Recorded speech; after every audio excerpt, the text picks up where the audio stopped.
Hello guys, சற்று முன் வந்த அண்மை தகவல் பார்த்தீங்கன்னா, தற்போது பங்களாதேஷ் அணி நியூசிலாந்து பயணம் மேற்கொண்டு அங்கு 3 போட்டிகள் கொண்ட ஒருநாள் தொடரிலையும் 3 போட்டிகள் கொண்ட T20 தொடரிலையும் பங்கேற்று வராங்க.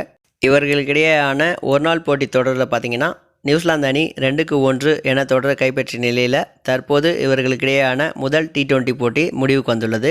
இந்த போட்டியில் பார்த்தீங்கன்னா, டாஸ் வென்ற பங்களாதேஷ் அணி பந்து வீச்சை தேர்வு செஞ்சிருந்தாங்க. முதலாவதாக களம் கண்ட நியூசிலாந்து அணி ஆரம்பம் முதலே அதிர்ச்சிகரமான துவக்கம் கிடைத்தது. இந்த போட்டியில் பார்த்தீங்கன்னா, நியூசிலாந்து அணி 1 ரன்களுக்கெல்லாம் 3 விக்கெட்டுகளை இழந்திருந்தாங்க. பின் அலன் 1 ரன்கள்லையும் டிம் சைஃபர்ட் மற்றும் கிளென் பிலிப்ஸ் 0 ரன்கள்லையும் ஆட்டம் இழந்து நியூசிலாந்து அணிக்கு அதிர்ச்சி துவக்கத்தை தந்திருந்தாங்க.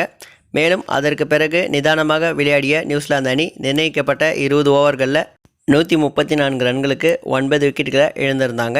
அதிகபட்சமாக நியூசிலாந்து தரப்பிலிருந்து ஜிம்மி நிஷம் 48 ரன்களை விளாசியிருந்தார். மேலும் பங்களாதேஷ் அணி தரப்பிலிருந்து அதிகபட்சமாக ஷெரீஃபுல் இஸ்லாம் 3 விக்கெட்டுகளையும் மெஹதி ஹசன் மற்றும் முஸ்தாபிசுர் ரஹ்மான் தலா 2 விக்கெட்டுகளை வீழ்த்தியிருந்தாங்க.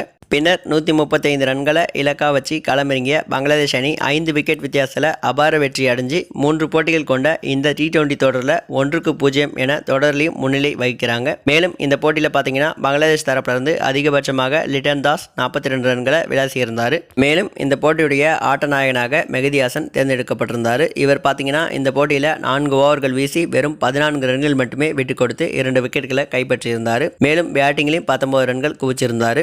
இந்த வெற்றியின் மூலமாக தற்போது பங்களாதேஷ் அணி ஒரு மாபெரும் உலக சாதனையை பண்ணியிருக்காங்க. அதாவது இதற்கு முன்னதாக பங்களாதேஷ் அணி ஒரு முறை கூட நியூசிலாந்து பயணம் மேற்கொண்டு அங்கு T20 போட்டிகளில் நியூசிலாந்து அணியை வீழ்த்தினது கிடையாது. இந்த வெற்றியின் மூலமாக தற்போது பங்களாதேஷ் அணி முதன்முறையாக நியூசிலாந்து அணியை அவங்களுடைய சொந்த மண்ணில் T20 போட்டியில் வீழ்த்தி உலக சாதனை பண்ணியிருக்காங்க. இதை பற்றி உங்களுடைய கருத்து என்ன அப்படின்றத மறக்காமல் கமெண்ட் பாக்ஸில் ஷேர் பண்ணுங்கள். மேலும் இது மாதிரி இன்ட்ரெஸ்டிங்கான நியூஸ் தெரிஞ்சு நினச்சிங்கன்னா மறக்காமல் நம்ம சேனலை சப்ஸ்கிரைப் பண்ணிக்கோங்க. தேங்க்யூ ஃபார் வாட்சிங்.